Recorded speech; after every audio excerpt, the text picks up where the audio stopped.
여러분 안녕하세요. 국내 유일 해외 선물 투자 전략을 가장 빠르게 알려드리는 시간 해선시대 정유현입니다. 중동 분쟁이 악화일로로 치닫고 있습니다. 주말 사이에 미국이 이란을 공격했고 이란이 이에 대한 보복으로 최악의 시나리오라고 여겨졌던 호르무즈 해협 봉쇄 카드를 꺼내 들면서 현재 시장의 불확실성이 매우 커졌는데요. 이로 인해서 오늘 뉴욕의 3대 지수 모두 다 하락으로 출발했고요. 또 오일 가격이 급등하고 비트코인이 하락하는 등 전반적으로 자산 시장의 변동성이 커지고 있는데 이럴 때 우리는 어떻게 매매해야 할지 이야기 나눠보도록 하겠습니다. 그럼 본격적인 시작 전에 주요 경제 지표부터 만나보고 오시죠.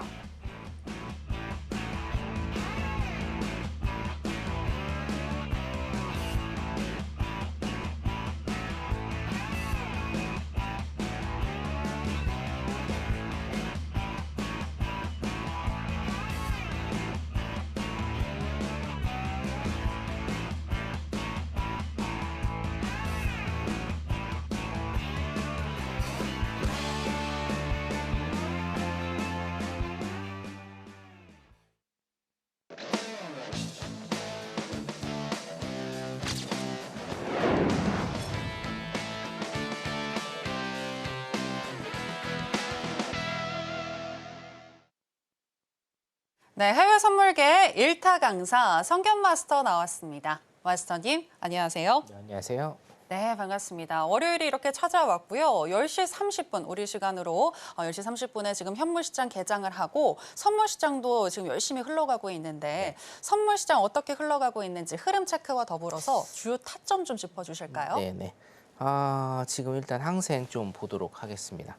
항생 같은 경우에는 제가 일단은 타점을 잡아드리려고 했는데 방금 한 1분 전에 지금 자리가 튀어버렸거든요. 지금 한 네. 617인데요. 여기 보시면 617 라인, 618 라인입니다. 618 라인에 지금 매수 들어가야 되는데 일단은 좀 넘어가 버렸습니다. 넘어가 버렸고 미니다우 좀 한번 다시 보도록 할게요. 미니다우를 일단 먼저 좀 보도록 하겠습니다. 항생이 조금 아쉽네요. 네. 미니다우 일단은 좀 보겠습니다. 네. 미니다우 보면 5일선 기법들이 지금 여기에서 계속적으로 나오고 있거든요. 얘 같은 경우에도 지금 652 정도 일단은 들어가야 되는데 오늘은 자리 드리기가 조금 힘들 것 같고 제가 일단 요거를 좀 설명을 좀 드릴게요. 왜냐면 자리가 지금 다 1분 만에 지나가 버려서 제가 요거를 조금 설명을 드릴게요. 이제 5일선 기법, 5일선 기법하고 매주 화요일 날 제가 공개 방송하죠. 화요일 날 공개 방송할 때 우리가 이제 성견 차트 저희가 여러분들 보실 수가 있습니다. 신호에 의한 성견 차트 보실 수가 있는데 성견 차트에 나오는 매수매도 신호하고 5일선 기법 일단 주력으로 조금 사용하시면 돼요. 5일선 기법은 간단합니다. 5일선을 터치하는 양봉 혹은 음봉에 종가 진입을 하시면 되는데 지금 여기 보시면 여기 이제 5일선 터치했죠? 5일선 터치한 게 요거 하나 있고요. 그렇죠? 요거 꼬리로 터치한 것도 5일선 터치한 겁니다. 2개. 5일선 터치한 거 3개입니다. 그래서 요 종가 일단은 좀 들어가시면 되는데 제가 구체적으로 일단은 좀 찝어드리면 5일선 터치한 거 요거 하나 있습니다. 요거 종가가 592 라인 여기 있죠? 592 라인에서 매수 들어가셔도 되고 요것도 종가 5일선 터치했죠? 여기 5일선 터치하고 요거 종가가 지금 634 지금 698이니까 이거 종가 기준으로는 거의 100틱 그죠? 요거 종가 기준으로는 634니까 60틱 이상. 요것도 지금 5일선 터치했죠, 여러분? 꼬리로 터치한 것도 터치한 겁니다. 종가가 지금 652이기 때문에 이것도 지금 46틱 일단 가고 있습니다.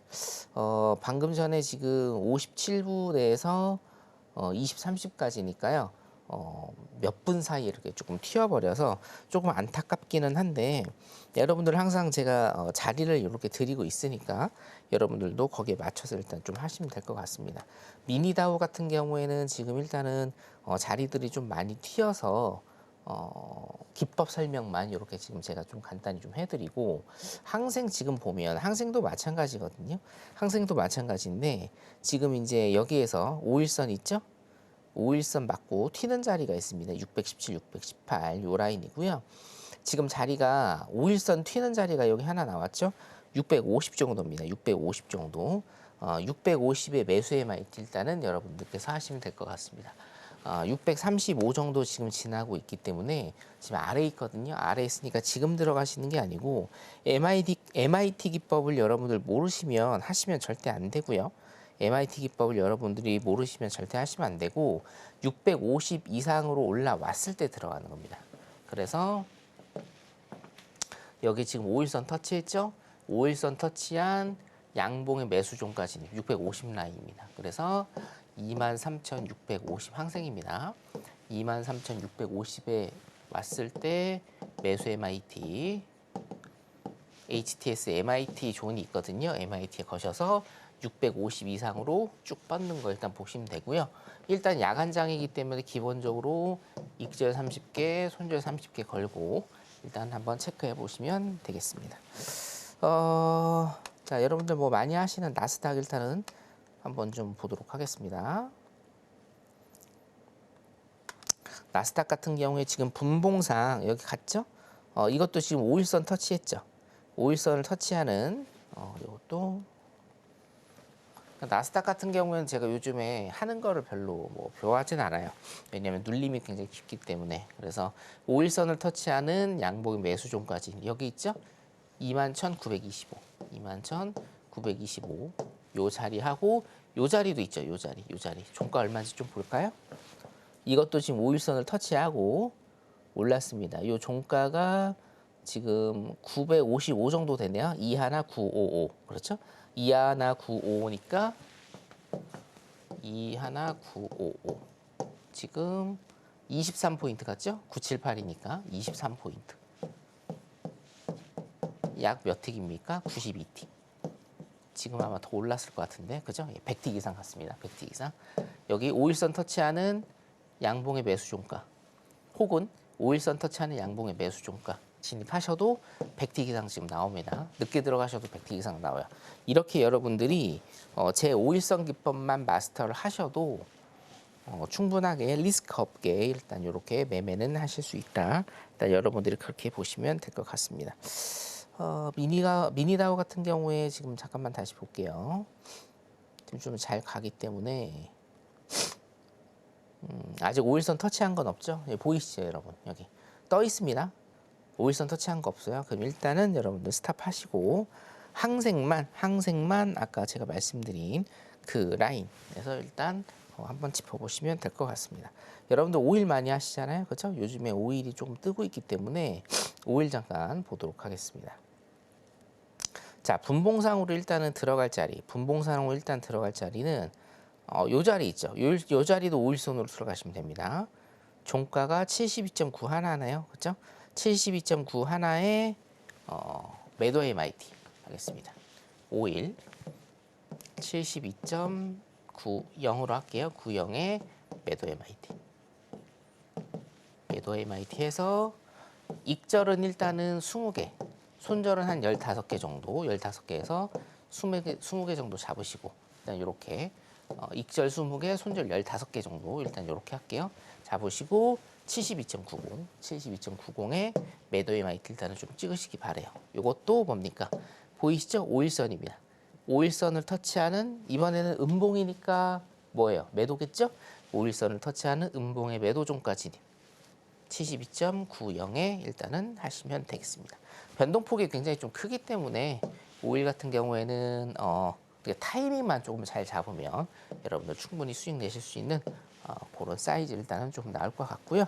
항생과 5일 일단 두 자리 제가 일단은 드렸으니까 한번 이렇게 손절 잘 잡으시고 들어가 보시면 될 것 같습니다. 전체적으로 일단 진입 자리는 이 정도 하는 걸로 하고요.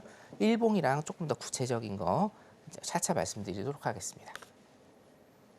네, 해외 선물 각 상품별로 지금 매매할 수 있는 포인트가 있는지 짚어주셨습니다. 그리고 타점과 함께 왜 이 타점을 제시하시는지 그 이유에 대해서도 선경 기법을 통해서 얘기를 해주셨는데요. 주요 시간대에 같이 매매를 해보시면서 또 타점 잡는 법, 더 노하우를 알아보고 싶으신 분들은 선경 마스터님의 또 노하우를 알 수 있도록 공부방으로 입장을 해보시면 되겠습니다. 공부방에 입장할 수 있는 방법 저희가 더 큰 화면으로 준비했는데요. 만나보시죠.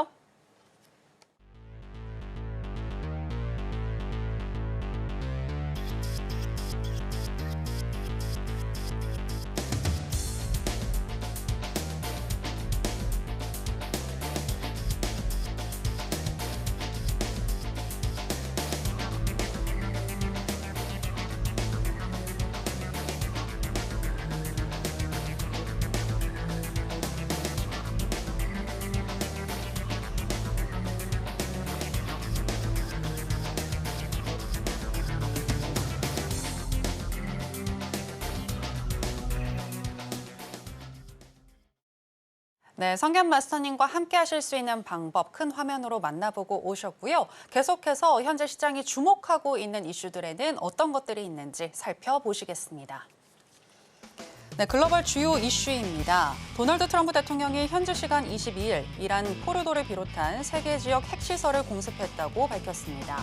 이로써 미국은 역사상 최초로 이란 본토를 타격함과 동시에 2020년 술레이마니 장군 암살 이후 처음으로 이란과 직접 충돌했습니다.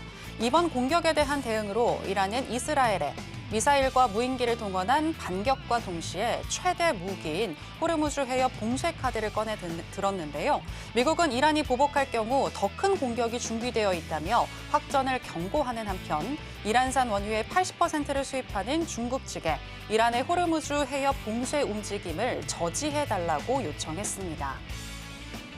미국의 에너지정보청 EIA에 따르면 호르무즈 해협을 통한 석유 운송량은 지난해와 올 1분기 하루 평균 2천만 배럴로 전 세계 석유 해상 운송량의 25%에 해당하는 규모입니다. 한국도 중동산 원유의 99%를 이 해협을 통해 수입하고 있으며 전 세계 LNG 해상 운송량의 20%도 이곳을 통합니다. 전문가들은 호르무즈 해협이 원천 봉쇄될 경우 국제 유가가 2008년 글로벌 금융위기 때 최고치였던 147달러를 넘어서서 배럴당 150달러까지 돌파할 수 있다는 경고를 내놓았으며 이란이 해협을 차단하지 않더라도 자국의 원유 수출을 전면 중단하거나 이라크 내 미군 기지를 보복 공격하기만 해도 국제 유가는 배럴당 100달러에 육박할 것이라는 예상도 나왔습니다. 다만 이란 역시 경제적 목줄인 호르무즈 해협을 장기간 봉쇄하기는 어려울 것이란 분석인데요. 스티븐 쇼크그룹의 대표는 이란의 최대 석유 수출 고객인 인도와 중국 두 나라에 피해를 줄 수 있기에 해협을 봉쇄하지는 않을 것이라고 말했고 JD 벤스 미국 부통령은 이란의 전체 경제는 호르무즈 해협을 통해 돌아가고 있어 봉쇄는 자살 행위라고 지적했습니다. 1990년 이후 중동위기 국면 때마다 유가는 상승했습니다. 발생일 기준으로 1개월과 2개월 그리고 6개월 뒤 두바이유의 변동률은 각각 11.3% 플러스 그리고 플러스 4% 또 플러스 12.3%로 유가 상승은 필연적이었지만 대체로 금리는 하락했습니다. 같은 기간 10년물 국채금리의 변동폭은 각각 마이너스 2.3bp, 마이너스 8.9bp, 플러스 2.9bp로 단기적으로는 하락했지만 6개월 뒤에는 안전자산 선호 심리가 상당 부분 되돌아왔습니다. 물가도 통상적으로 크게 상승할 것 같지만 미국의 PCE를 기준으로 같은 기간 각각 마이너스 0.1%, 마이너스 0.1% 그리고 보합권의 변동폭을 기록하며 영향이 제한적이었습니다.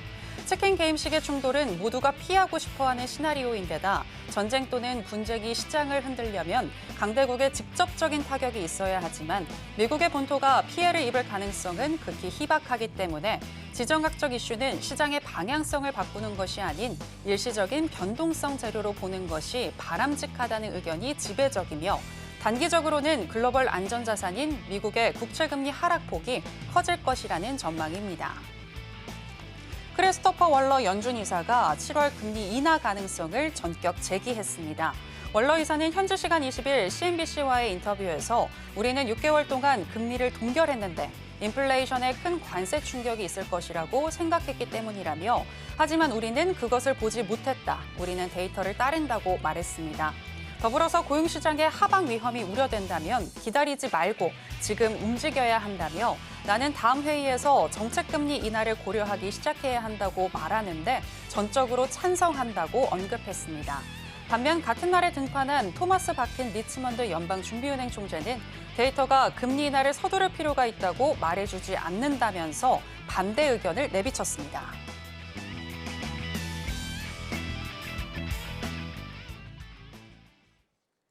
네, 지금 논의가 나오고 있는 글로벌 이슈에 대해서 브리핑을 해드렸고요. 그중에서 세 번째, 지금 이렇게 중동 분쟁으로 인해서 유가가 급등하게 되면 또 미국 경제에 어떤 영향을 끼칠 수 있을지 조금 더 이야기를 나눠보겠습니다. 마스터님, 유가가 급등을 하게 되면 인플레이션을 자극해서 경기 침체를 또 일으킬 수 있다, 아니다. 이 부분에 대해서 지금 논란이 많던데 마스터님은 어떻게 생각하시나요? 사실 저번 주 제 방송을 보신 시청자 여러분들께서는 네. 알고 계시죠. 제가 어떤 이슈가 나고 나서 뒷북치는 전문가는 아니기 때문에 제가 저번 주 PPT는 준비를 안 했는데 질문이 지금 생방송이기 때문에요. 경기 침체와 유가 상승과 바로 제가 지난주에 말씀드렸습니다. 경기 침체의 상관성. 요거 제가 차트로 보여드린 적 있습니다. 없습니다. 예, 제가 차트로 저번 주에 보여드렸어요. 궁금하신 분들은 제가 내일 오전에 설명을 한번 좀 드리겠습니다. 저번 주에 제가 서울경제TV에서 생방송으로 보여드린 차트 가지고 유가와 경기 침체의 상관성에 관해서 일단 좀 말씀을 드릴게요. 물론 그건 있죠. 유가가 오르면 우리가 이제 요거 기억나시나요? 최종 생산물의 가격이 올라서 물가가 오를 수는 있어요. 당연히. 그렇죠? 상식적으로. 원자재잖아요, 유가가. 예. 원자재 가격이 오르면 최종 생산물의 가격이 오르고 요 이제 중간에 우리가 경제학적으로 이게 하나가 있죠. 이 가격이 소비자한테 전가가 됩니다. 그죠? 생산자가 부담을 하는 게 아니고 소비자한테 전가가 되기 때문에 최종 생산물의 가격이 오르면 물가가 오르게 된다. 이거는 기본 상식이고, 그렇죠? 기본 상식인데 제가 저번 주에 차트 보여드린 바와 같이 유가가 오른다고 해서 경기 침체가 오르는 거는 아니다. 그러면 왜 그럴까? 왜 그럴까? 혹시 기억나십니까, 여러분? 왜 그럴까요? 지속 가능성이에요. 유가가 뛴다고 해서 이게 지속 가능성이 없다라고 하면 침체까지 안 옵니다. 만약에 유가가 그냥 조금 뛰었다고 해서 경기 침체가 온다라고 하면 경기 침체는 지금 200년 동안 한 250번 정도 났을 겁니다. 그게 아니거든요. 어떤 것에 대한 지속 가능성이에요. 유가가 지속적으로 단계적으로 계속 오르고 이 텀이 굉장히 길다라고 하면 당연히 경기 침체가 올 가능성 혹은 경기 침체는 아니더라도 경기 하락이 올 가능성이 조금 많을 수도 있겠죠. 그죠? 네, 경기 하락이 올 가능성이 좀 많을 수 있지만 유가가 지금 오른다고 해서 단기적으로 오르는 것에 대해서 지속 가능성이 없기 때문에 뭡니까? 경기 침체까지는 가지 않는다. 단 우리가 보면 짧은 순간 단기적인 물가 상승은 어떻게 됩니까? 피할 수는 없을 것이다. 요 정도를 일단 여러분들께서 정리를 하시면 될 것 같습니다. 자, 현물 시간에 주식 시간에 이거 좀 많이 오늘 이슈가 됐을 건데 호르무즈 해협 봉쇄 시에 어떻게 될 것인가? 여기에 관해서 여러 가지 이제 예측들이 나오고 있는데 이게 하루 만에 또 제가 요거를 이제 주말에 준비했는데 하루 만에 또 바뀌었죠. 그때는 호르무즈 해역이 봉쇄가 안 됐는데 봉쇄가 됐습니다. 요거 아실런지 모르겠는데 호르무즈 해역을 통해서 우리나라가 받는 기름이 혹시 몇 프로라고 현물 씨가 주식 시간에 혹시 전문가님 아까 여기 그 말씀하시는 이슈에는 중동 원유의 99%를 차지한다고 맞아요. 예, 하더라고요. 다르면 안 되니까 네네. 거의 100%예요, 여러분. 요거 막히면 우리나라 기름 못 받아요. 물론 6개월 정도. 예, 물론 이제 그 전문가님들마다 보시는 거 분석하시는 게 좀 다르기 때문에 수치에 조금 상이가 좀 있을 수는 있으나 6개월치 정도, 최소한 3개월에서 최소 3개월에서 6개월치 정도는 우리가 보유고가 있기 때문에 큰 상관은 없을 것 같긴 한데 하여튼 100%입니다. 99%죠. 지금 봉쇄됐죠. 봉쇄됐는데 그러면 WTI 기준으로 어느 정도 선까지 갈 것이냐. 3년 전인가요? 예, 3년 전인가 2년 전에 어떻게 됩니까? 100달러 간다. 예. US 100달러 간다라고 일단 그렇게 얘기를 했었는데 지금 어디까지 갈 것인가. 요 차트도 저번 주에 제가 보여드렸는데 일단은 말로 하겠습니다. 이스라엘과 헤즈볼라 혹은 이란이 분쟁이 났을 때 혹은 미사일 공격이 있었을 때 WTI는 어떻게 되었느냐. 단기 상승 혹은 그냥 지나쳤습니다. 그렇죠? 근데 지금은 제가 조금 다를 거라고 말씀드렸어요. 저번 주 방송 만약에 못 보신 분들은 저번 주 방송이 성지는 아닌데요. 성지급은 아니었는데 이번 주 일주일치를 거의 대부분 맞췄다고 보시면 됩니다. WTI 기준으로 단기 상승이나 그냥 지나갔다. 하지만 지금은 조금 다르다. 지금은 좀 다르다. 정치학적으로 일단은 봤을 때 자, 이스라엘이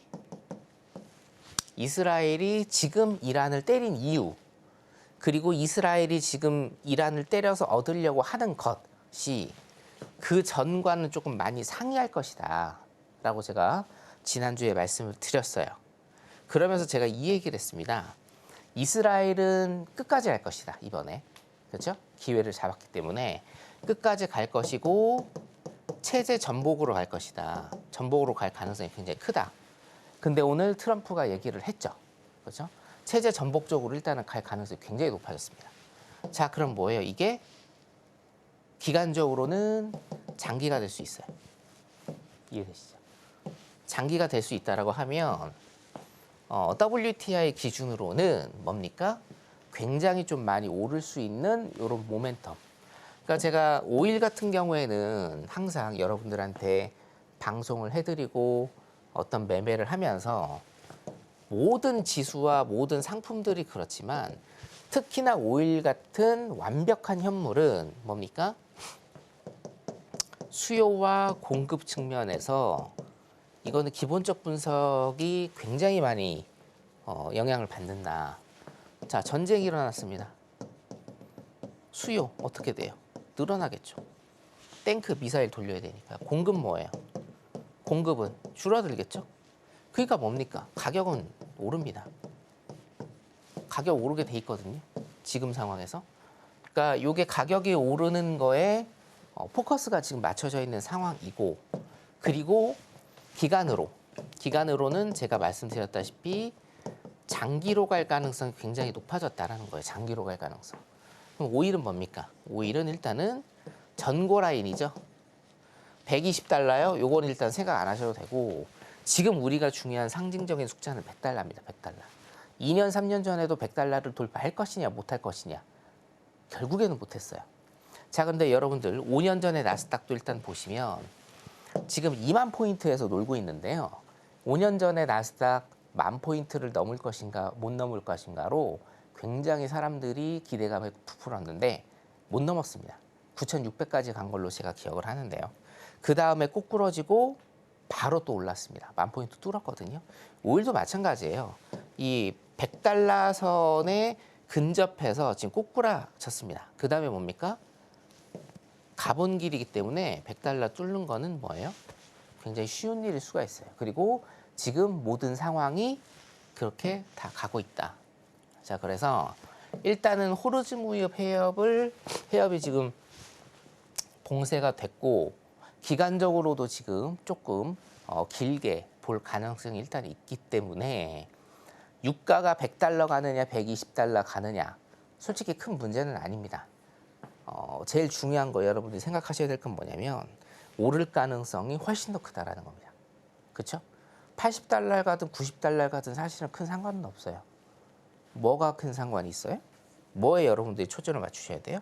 오를 가능성이 그만큼 크다. 자, 그러면 오를 가능성이 그만큼 크다라고 하면 우리는 선물이기 때문에 오일은 뭐예요? 매수 쪽으로 일단은 생각하시고 힘의 방향을 이쪽으로 포커스를 맞추시면 된다라는 거죠. 자, 그러면 여러분들 이제 주식하시는 분들 많을 거니까 국내는 어떻게 할 것인가? 국내. 자, 유가 급등 시에 수출입 물가는 어떻게 되느냐?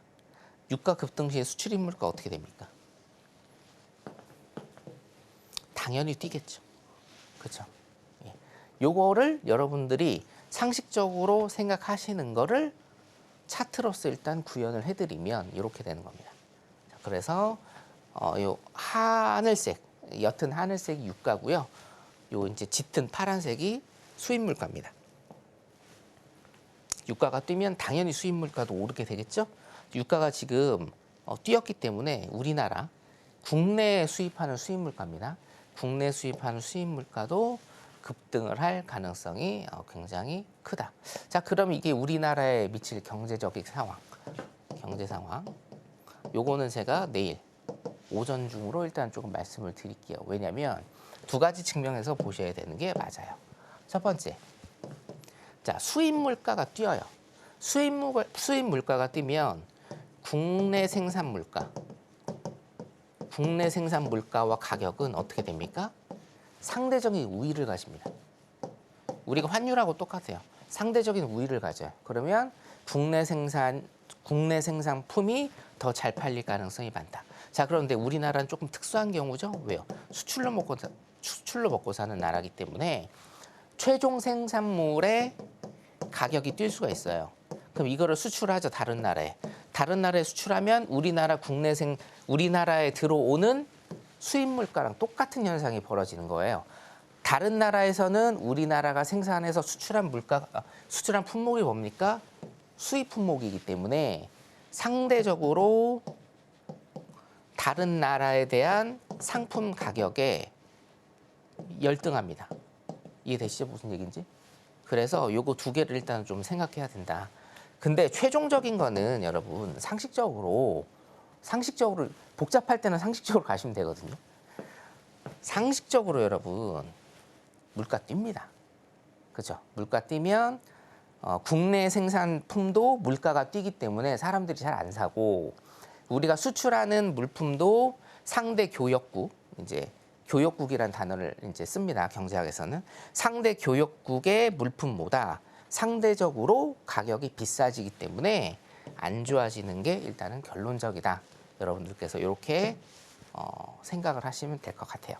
맞아요. 자, 그러면 네. 지금 얘기해주신 분석은 호르무즈 해협이 봉쇄됐을 때를 지금 가정에서 얘기를 해주시는 건 같은데 네. 사실 아직 봉쇄가 딱 결정된 거는 아니잖아요. 네네. 네, 봉쇄가 될 거라고 지금 보시는 건가요? 봉쇄가 되지 않아도 네. 자, 보세요. 봉쇄가 되지 않아도 봉쇄가 되면 이게 더 큰 문제가 일단 있을 건데 지금 제가 이제 말씀드리는 건 뭐였냐면 잠깐만요. 앞으로 좀 돌아가 보겠습니다. 제가 이제 말씀드린 건 뭐였냐면 이게 가격이 뛴다라는 거죠. 근데 지금 자, 가격이 뛴다라는 겁니다. 가격이 뛰었을 때 우리나라에 들어오는 상품 물가 요게 뛰어요. 그리고 우리나라에서 생산된 상품의 가격도 뜁니다. 그러니까 두 개 다 안 좋다라는 거예요. 근데 이게 전제 조건이 되는 건 뭐예요? 가격이 뛴다라는 거죠. 가격이 뛰는 데는 수요와 공급에 의해서 가격이 뛰죠. 근데 수요도 지금 뭡니까? 전쟁이 일어났으니까 수요가 높아지니까 가격이 뛰고 공급도 뭐예요? 공급도 줄어드니까 가격이 뛰어요. 호르즈 무협 해외 봉쇄에 상관없이 지금 기본적 분석으로는 오일은 가격이 뜁니다. 그럼 어떻게 돼요? 우리나라가 수입하는 물가 그리고 우리나라에서 수출되는 물가 전부 다 열등할 수밖에 없다. 그렇기 때문에 물가가 뛰면서 뭐 상품을 일단 살 수가 없으니까 상품에 대한 수요가 줄어들겠죠. 그렇기 때문에 우리나라에 별로 좋을 거는 하나도 없다라는 말씀을 드린 거였고 이해되시죠? 그러니까 오일은 최종적으로 뜁니다. 수요 공급 이론에 의해서 뛰게 돼 있어요. 무조건. 그런데 여기 제가 지금 차트로 보여드리는 거는 호르즈 무협 해외 봉쇄 시에 120달러까지 갈 것인가. 요거를 지금 제가 보여드린 건데 120달러까지 모른다. 근데 100달러, 120달러가 사실은 중요한 건 아니다. 왜냐? 뛰기는 할 거니까. 80달러든지 90달러든지 뛰긴 할 거예요. 그러면 이런 현상이 일단은 발생을 해서 우리나라 경기에는 크게 도움이 되지 않는다. 나빠질 수도 있다라는 걸 제가 설명을 일단은 드린 겁니다. 혹시 이해되시나요? 네, 네네네. 쉽게 최종적으로 또 최종적으로 가격은 설명해 뜰 거다. 주셨네요. 네네. 그리고 어차피 지금 시간이 많이 없으니까 제가 요것도 바로 좀 할까요? 이제 앵커님께서 요것도 이제 말씀을 지금 주시려고 했는데 저번 주에 우리가 그러니까 이번 달과 저번 주에 물가 지표와 우리 노동 지표 일단은 나왔습니다.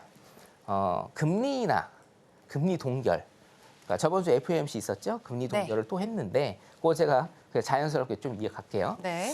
자, 이게 지금 이게 정답이라고 생각을 해서 사실 제가 갖고 온 건데요. 뭐냐면 이제 경기 사이클, 성견 선생의 경기 사이클 있죠? 경기 사이클은 1번과 2번과 3번과 4번만 아시면 된다라고 제가 항상 강조드리고 지금은 2번 사이클이다. 2번 사이클이다. 경기가 굉장히 안 좋아지면서 실업률이 높아지는 상황. 실업률이 높아지고 물가는 낮아지면서 뭡니까? 경기 침체 혹은 경기 하강을 겪으면서 피벗, 금리 인하를 하면서 경기를 다시 화랑으로 3번 코스로 가야 되는 시간인데 지금 노동 지표 같은 경우에 물가 지표 같은 경우에 어떻게 돼 있습니까? 정체돼 있어요. 아직도 실업률은 4%고요. 물가는 2%대에서 떨어질 줄을 모른다는 겁니다. 제가 그래서 항상 강조드렸던 게 지금 이거 빨리 안 잡으면 미국은 정말 더 강력한 금리 인상 정책을 써야 된다라고 제가 강조를 예전부터 드렸잖아요. 고금리와 고물가에 요거 오랜만에 할게요. 고금리와 고물가의 고착화 현상이 일어날 거다. 예? 지금도 금리 4.5%잖아요. 고물가입니다, 여러분. 지금 2% 중반이지만 이것도 뭐예요? 고물가예요. 페드에서 얘기하는 물가 상승률 2%.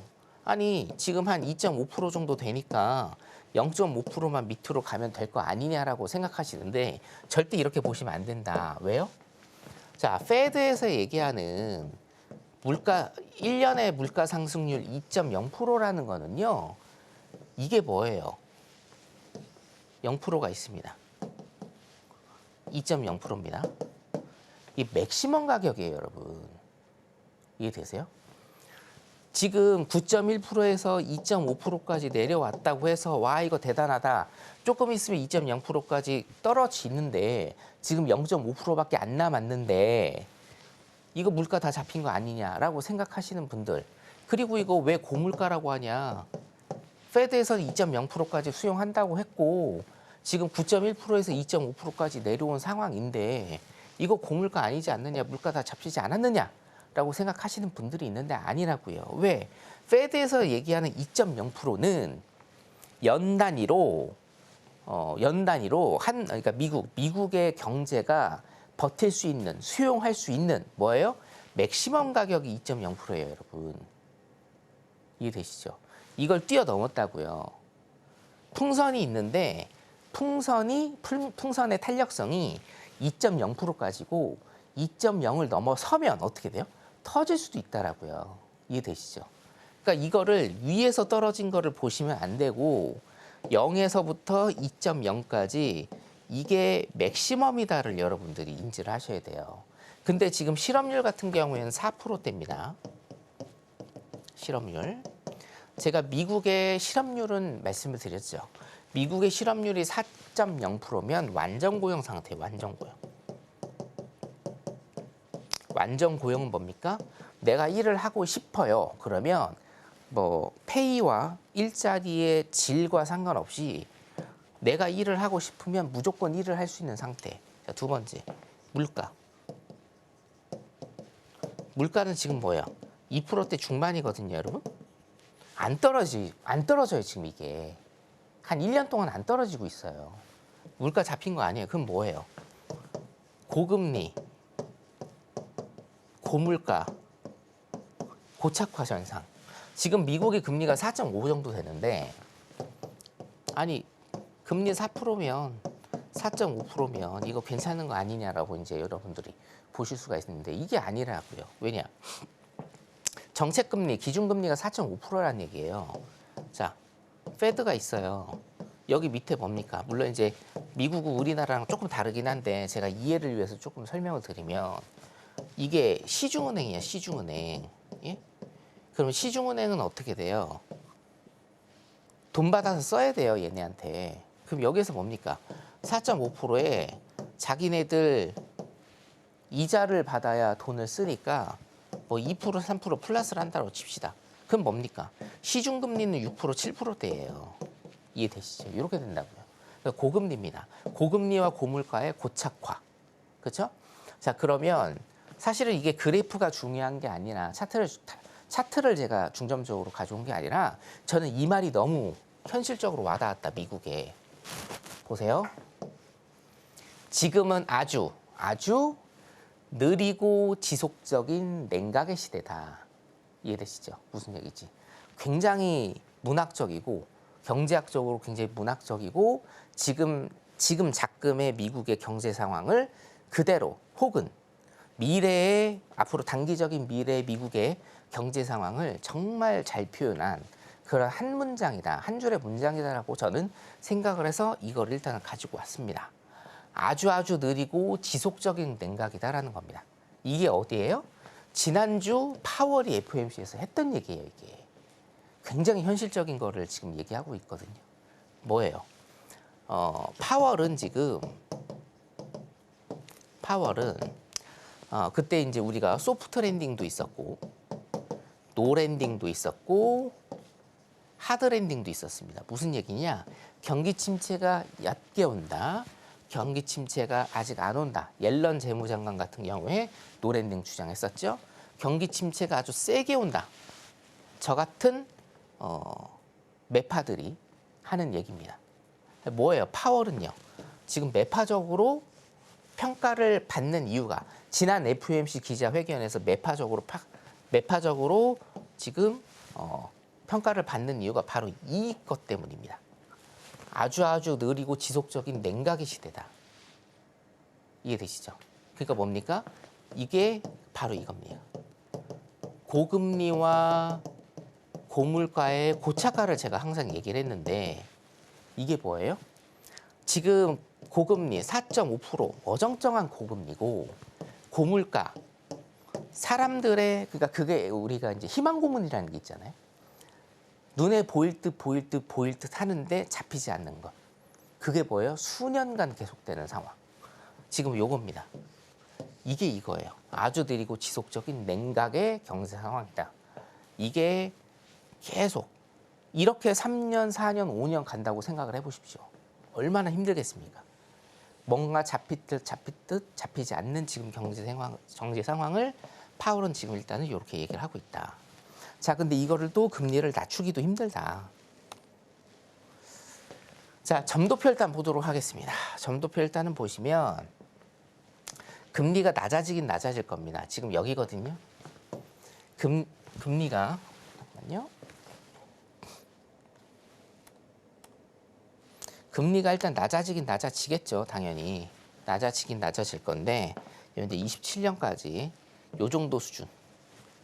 지금은 요 정도 수준. 2027년, 2년 있다가 제일 확률이 높은 게 3.5에서 3.0. 요 수준. 지금 4.5. 여기 3.0이라고 그냥 치면 최하 단위로 3.25 정도 되잖아요. 그럼 뭐예요? 1%. 2000 롱텀입니다. 롱텀도 지금 2% 위예요. 2% 위. 그러니까 미국의 월가도 어떻게 예상을 하고 있냐면 제가 말씀드렸죠. 고금리의 고착화. 고금리의 고착화예요.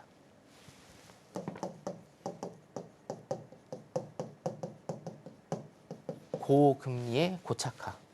그러니까 경기 침체로 가는 전형적인 지금 스탠스를 밟고 있는 겁니다. 거기에 조금 더 희망을 깨드리면 뭐예요? 지금 제로 금리와 마이너스 금리는 존재하지 않을 거다. 자, 그 다음에 인플레이션. 그 PC인데요. 인플레이션이라고 일단 지칭하겠습니다. 인플레이션도 뭡니까 지금? 여러분들이 보셔야 될 게 지금 요건데 초록색. 짙은 게 지금 현재고요.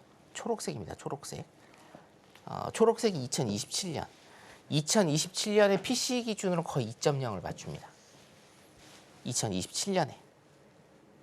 이해되시죠? 2027년. 초록색 때 거의 2.0을 일단은 맞춘다. 근데 문제는 요거거든요. 코어 PC. 코어 PC가 찐이죠, 여러분? 이거는 그냥 하이라이트고요. 요거는 코어 PC입니다. 코어 PC 같은 경우에는 2.1. 언제? 2027년에 2.1. 그러니까 고금리. 아직도 2년 남았어요. 여기에 따라서 잘 간다고 해도 고금리와 고물가, 고착화. 고착화가 되면 이거는 스태그플레이션. 스태그플레이션. 경기 침체로 가는 굉장히 전형적인 스탠스를 밟고 있다라고 여러분들이 그렇게 보시면 될 것 같습니다. 자, 이렇게 해서 이번 주 이슈, 오일에 대한 이슈, 그리고 저번 주 FOMC에서 나온 전망까지 일단은 제가 짚어드렸고, 항상 이제 아쉬운 게 생방송이다 보니까 이게 시간이 굉장히 짧거든요. 그래서 조금 더 자세한 사항하고 조금 더 내가 기본적 분석이나 이런 거에 대해서 공부해보고 싶다 하시는 분들은 매주 화요일, 이 방송도 매주 들으셔야 되고요. 매주 월요일 이 시간에 제가 설명드리고 매주 화요일 공개 방송으로도 설명을 일단은 드리기 때문에 내일 오전에도 많은 참석 부탁드리겠습니다. 일단 기본적 분석 여기까지 하도록 하겠습니다. 네, 역사상 최초로 호르무즈 해협이 봉쇄가 되든 안 되든 유가의 급등은 자명하다라는 부분에 대해서 얘기를 해주셨고요. 그리고 당분간 미국의 고금리, 고물가 기조는 지속될 수 있겠다라는 부분도 짚어주셨습니다. 이렇듯 현재 시장의 불확실성이 굉장히 높은 상황인데 해외 선물의 경우에는 하방에 베팅해서 또 수익 낼 수 있다는 점 기억을 하시길 바라면서 앞으로 시장의 흐름에 대한 분석과 동시에 수익으로 연결되는 매매 방법 알고 싶으신 분들은 성경 마스터님과 함께 해보시면 되겠습니다. 함께 하실 수 있는 방법 다시 한번 큰 화면으로 만나보겠습니다.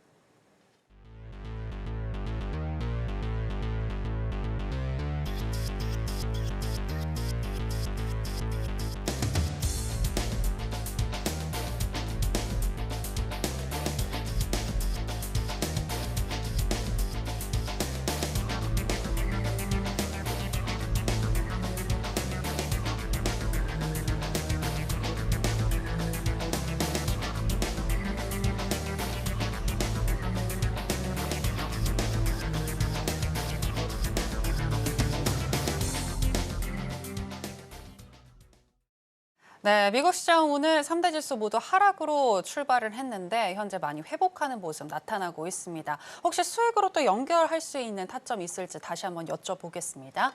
마스터님, 나스닥 선물 같은 경우에는 현재 0.7% 가까이 상승 중입니다. 네, 앞으로 어떻게 흘러갈 거라고 보시나요? 네, 자 일단은 나스닥 차트 한번 보면서 네, 타점 혹시 있나요? 하겠습니다. 타점은 지금 없고요. 어차피 지금 거의 12시가 다 됐기 때문에 일단은 네. 일봉상으로 일단 좀 봐드리도록 할게요.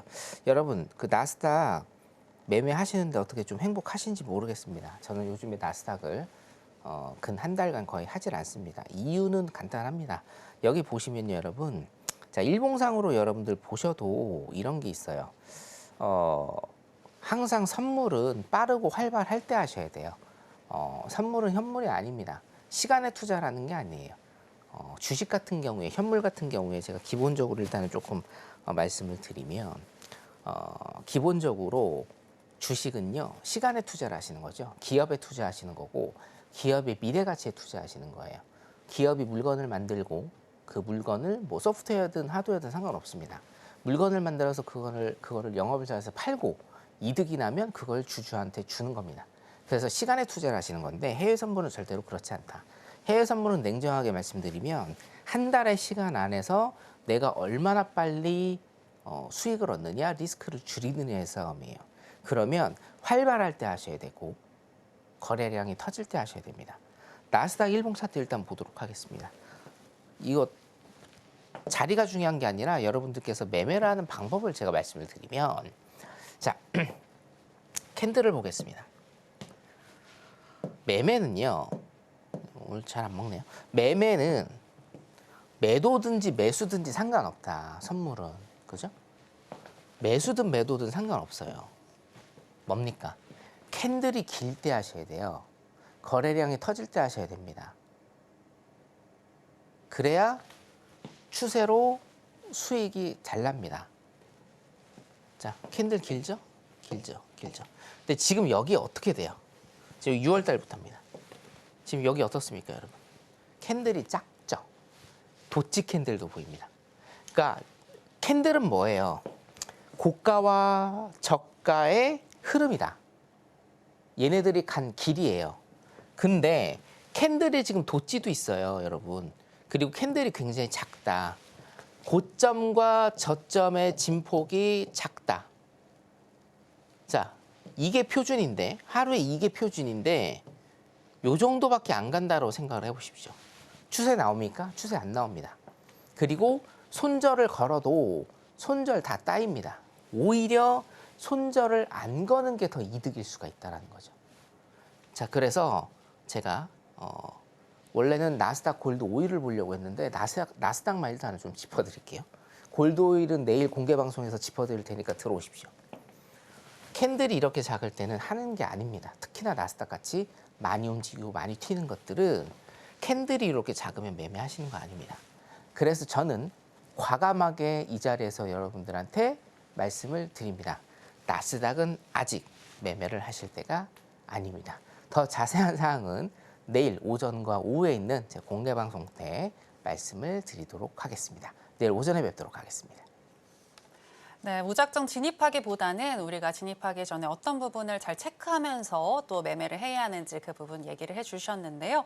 이처럼 매매에 대한 기본적인 개념을 정립하고 싶다라고 하시는 분들은 내일 있을 무료 공개 방송 놓치지 마시고 성견 마스터님과 함께 해보시면 좋겠습니다. 아쉽지만 여기서 마스터님과 인사 나누겠습니다. 마스터님, 오늘 고맙습니다. 네, 감사합니다. 네, 저희가 오늘 무슨 이야기를 나눴는지 오늘의 핵심으로 정리해 보겠습니다.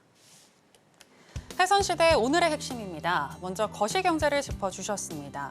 2021년 말부터 2023년 중반까지 단행된 연준의 공격적인 기준금리 인상 정책으로 인해 물가가 내려가고 실업률이 올라가는 중이지만 여전히 목표 물가 2%를 달성하지 못했기 때문에 추가적인 인하를 빠르게 단행하기는 쉽지 않다고 보셨습니다. 파월 연준 의장이 지금은 아주 느리고 지속적으로 냉각 중이라고 말했던 것처럼 고금리 고물가가 수년간 지속될 것이라고 분석하셨습니다.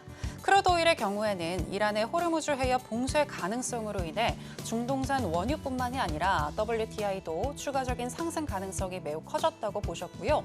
오늘의 전략은 3분봉 기준 71.90달러 매도 MIT 익절 손절 20틱씩 잡고 들어가는 전략 주셨습니다. 다우도 짚어주셨는데요. 5일선을 터치하는 양봉의 종가에 진입해보자라고 얘기를 해주셨고 3분봉 기준 23,650포인트 매수 MIT 걸고 들어가 보자라고 얘기해 주셨습니다.